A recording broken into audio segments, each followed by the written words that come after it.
Welcome back to another Rooted in Erie segment. I'm Josh Garzinski. We're here in Erie, Pennsylvania at Stan's Garden Center, and I'm going to try to touch a lot of these short videos. I'm going to touch on things that I repeatedly talk about over and over again. Sometimes when I do these videos, I really want everybody that would ever come into Stan's to listen to this video because it's something that I may say over and over again 8-10 times a day. So I'm going to try to cross off some of the lists here of what's really important when you get this big glorious hanging basket home. You may have got one for Mother's Day, you may have them on your porch yourself, and I want to give a little bit of a lesson about caring for the basket. It's super important for us here at Stan's that when you take this basket home, it thrives for you, that it looks good the day you get it. I want you to be able to keep that basket looking like that clear through the entire summer so it keeps blooming.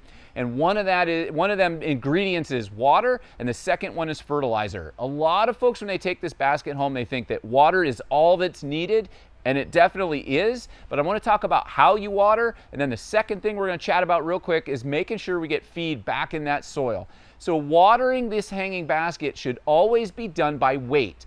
The soil, depending on where you got your hanging basket, could be a little different. We use some state-of-the-art soil that actually uses a lot of renewable resources called hydrofiber. That soil holds nutrition and water for a very even amount of time. So you should use the weight. If you water the basket thoroughly till it runs out the bottom, every single hanging basket you buy will have a drainage hole on the bottom. So when you water, at the instance of water, make sure you water until it's heavy and it runs right out the bottom. One of the coined phrases I use all the time is overwatering is not the act of watering too thoroughly, it's the act of watering too frequently. So when you water and you decide that plant needs water, water till it's absolutely saturated and runs out the bottom.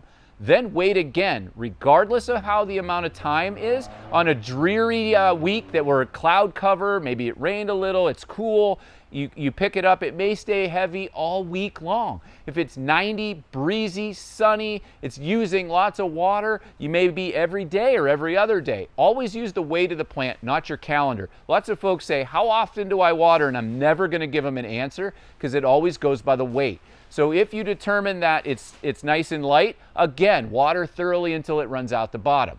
That being said, I want you to think about that soil volume that plant's growing in. You have this big, glorious hanging basket, and you have a relatively small comparative soil mass.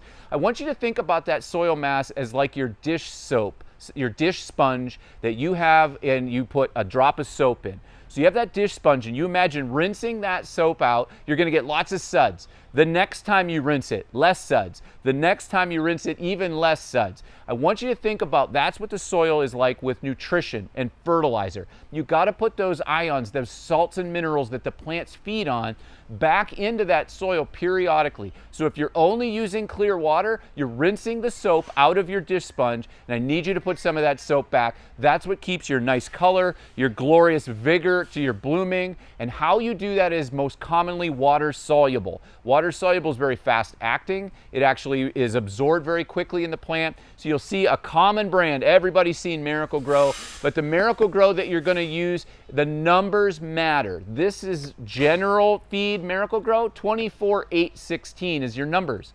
What do those numbers mean? Your first number is your nitrogen. So it's 24%. This product I recommend much more commonly for green material. So your foliage in your house plants, your green things that don't have a ton of bloom. I'd rather lean you towards a product that's usually called either Bloom Booster or something that's like a square meal. You're going to get that in, here's a Bloom Booster here. That's 30% phosphorus, that middle number, 10, 30, 20. That's what's going to drive a lot of bloom. Okay, so it's not every meal fixes all. Some folks might like Italian, some folks might like a steak. Plants are the same exact way.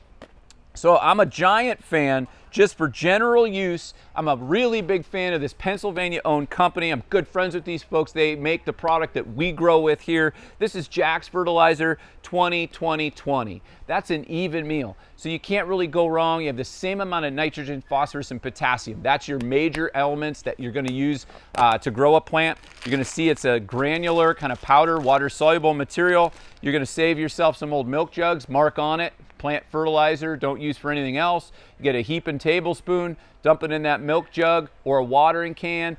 swirl it around, mix it up, and water that plant in. If you do that periodically and add soap back to your sponge, that's going to keep these plants growing and green all year long. Any more questions, feel free to contact any of us professionals here at Stan's to help you grow a beautiful hanging basket.